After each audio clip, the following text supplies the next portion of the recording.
Nous étions en 1962, je m'appelle Josiane Valange, à l'époque j'avais 17 ans. Le soir j'écoutais une émission de radio Eno qui s'appelait Les moins de 20 ans. Elle passait des chansons pour les jeunes le samedi soir. Des jeunes ont commencé à se réunir dans les salles de leur village et organiser des clubs avec le soutien de Radio Eno. Cela commençait à avoir du succès partout en Wallonie. Un soir, je me suis dit, pourquoi ne ferais-je pas moi aussi un club ? Après tout, j'avais la salle et tout ce qu'il fallait sur place. J'en ai parlé à deux amis, Jean-Pierre Dejas et René Stellin. Ils étaient d'accord. Ils sont venus avec d'autres jeunes demandaient à rentrer dans le comité. Dans ces années-là, la majorité était à l'âge de 21 ans. J'en avais 17, donc, il fallait des jeunes plus âgés pour représenter le club. Cet été-là, la radio enregistrait une émission à partir de Namur.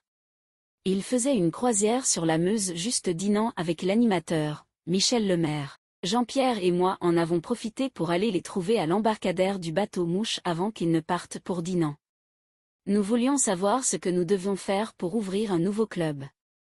Suite à cet entretien, la semaine qui suivit, nous avons reçu des formulaires à faire remplir par les jeunes et des pins, pour chaque membre qui voulait s'inscrire.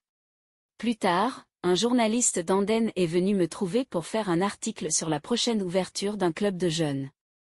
Après le passage dans le journal, les jeunes ont commencé à s'inscrire. Après 2 émissions de radio Eno qui étaient venues enregistrer à Seille, nous avons fait la soirée inaugurale le 3 novembre 1962. Les jeunes étaient contents qu'il se passe enfin quelque chose pour eux, voilà, c'était parti. Nous ouvrions les dimanches de 14 à 19 heures. C'était un club privé. Comme nous étions en novembre, nous avons ouvert seulement jusque la fin du mois pour que les jeunes puissent étudier et passer leurs examens. Nous avons recommencé début janvier. C'était bien reparti. Les premières semaines, nous avions coupé la salle en 2 parties avec un mur en corde, mais nous avons dû les enlever au bout de quelques dimanches, vu le succès que nous avions. Au début, il y avait un jukebox pour la musique. Après quelque temps, le papa de Jean-Pierre nous avait fait une table en bois pour y mettre le tourne-disque et un micro. Nous l'avions appelée la table d'écoute. À l'époque, il se formait partout beaucoup des petits orchestres. En général, 3 guitares, un chanteur et une batterie. Ils demandaient tous pour venir jouer au club. Nous avions entre 200 et 300 jeunes tous les dimanches. Nous sommes arrivés vite à 900 membres inscrits. Puis la radio a organisé des concours avec les clubs qui s'étaient formés dans les villes de Wallonie et de Bruxelles, nous y avons participé. Il y avait des épreuves de sport, de débrouillardise, et des questions intellectuelles. Ces concours se faisaient les samedis soirs. Un peu avant, on voyait arriver un technicien de la radio avec un présentateur ou une présentatrice. Il se branchait sur le fil du téléphone pour la diffusion en direct de l'émission. Nous y avons participé quelques années. Nous nous défendions bien, nous étions acharnés, nous avions la rage de gagner. Nous avions le choix dans les 900 membres de trouver ceux qui correspondaient à ce que le concours nous demandait comme épreuve, soit dans le sport, débrouillardise, intellectuelle. Sans vantardise, je crois que nous avons souvent gagné ou été dans les premières places. Nous avons joué contre les clubs de Jambes, Ransard, Gilly, Anderlecht. Pour les déplacements, quand c'était loin, nous réservions un petit car et il y avait toujours une bonne ambiance. Nous avons jumelé avec Anderlecht puis Ganchoren. Nous allions leur rendre visite et vice-versa, les rencontres étaient toujours intéressantes, il y avait quand même une différence entre les Bruxellois et nous. Dans notre local, nous ne chômions pas non plus. Nous avons fêté les mamans, fait des après-midi de danse folklorique avec les Camus d'Andenne, des démonstrations de judo, des petits concours entre nous. La visite de Jean-Pierre Talbot, Tintin au cinéma. Jean-Pierre Dejas animait toutes nos manifestations, il était l'animateur de service.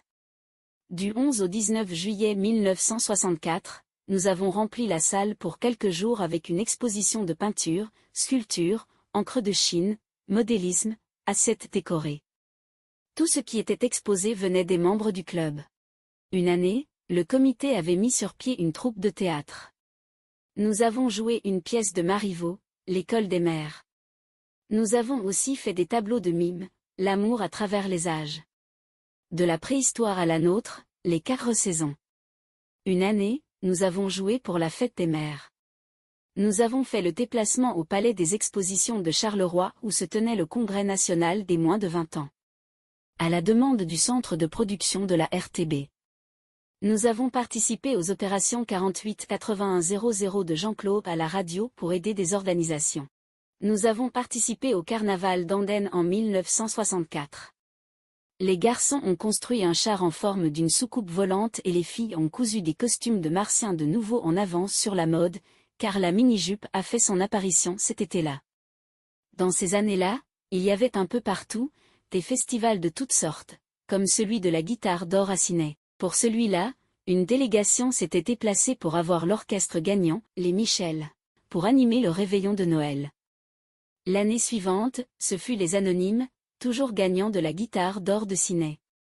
Un festival, avec en vedette le fabuleux orchestre suédois les Sputnik, grosse vedette du moment, ils étaient en tournée, accompagnés de Jimmy Frey, les Michel, André Brasseur, le tout présenté par Michel Lemaire. Pour les soirées, il s'en est suivi un défilé d'orchestres de la région, dont les Serpents Noirs d'Andenne en pleine ascension, les Chacadous, les Châtelains, les Tuniques Rouges, les Scrapnel, les Rangers, et beaucoup d'autres. Plus tous les jeunes qui débutaient et qui venaient les dimanches après-midi. Nous n'en sommes pas restés là, nous avons fait venir les vedettes du moment. Le premier fut Robert Cogua. Comme nous avons eu beaucoup de succès, nous avons recommencé avec Adamo qui a fait un triomphe, puis il y a eu Jenny Sirena, chanteuse de jazz, Jimmy Frey, Tony Cortez, le prince du twist et du Madison, Dick Rivers et Marc Arian. Nous avons, avec Radio Eno, organisé le festival de la jeune chanson belge. Nous avons présenté des jeunes qui chantaient, ce qu'on appelait, de la chanson française. Jean-Pierre présentait tous les jours un jeune chanteur ou chanteuse dans le journal Vers l'avenir. En vedette, nous avons eu Anne Sylvestre, payée par la radio, qui a enregistré son tour de chant pour le passer à l'antenne. Nous n'avons pas encore su faire tout ce que nous avons pensé. Mais voilà, la plupart avaient commencé la vie professionnelle, d'autres s'étaient mariés. 5 ans pour réaliser tout ce que je viens de raconter, je trouve que ce n'est pas mal, mais ce sont des années magnifiques pour ceux qui les ont vécues. Nous avons eu une jeunesse formidable qui s'est passée dans une très bonne ambiance. On ne vivait pas comme maintenant dans la violence quotidienne. Voilà, à part les noms de Jean-Pierre et de René que j'ai sollicités au début, je n'ai cité personne pour être sûr de ne pas en oublier. Je suis retourné voir dans le fond de mes tiroirs pour retrouver mes archives et la mémoire. Heureusement, j'ai gardé journaux et photos de l'époque. En 2005, j'ai tenté de réunir de nouveau ceux qui avaient envie de se revoir. Pour cela, j'ai fait paraître dans le journal un avis de recherche, pour se retrouver dans le chapiteau d'une fête. Nous étions une vingtaine. J'ai reçu des coups de téléphone de personnes qui étaient tristes de ne pas pouvoir venir, mais ce qui est sûr, c'est qu'elles n'ont pas oublié ces belles années de leur jeunesse. Il faut dire que c'était le 15 août, une date où il y a beaucoup de fêtes un peu partout, mais j'aurais dû le faire beaucoup plus tôt. Maintenant, c'est trop tard. Mais je suis resté en contact avec certains et c'est bien. Bien amicalement à tous ceux qui se rappellent ces belles années.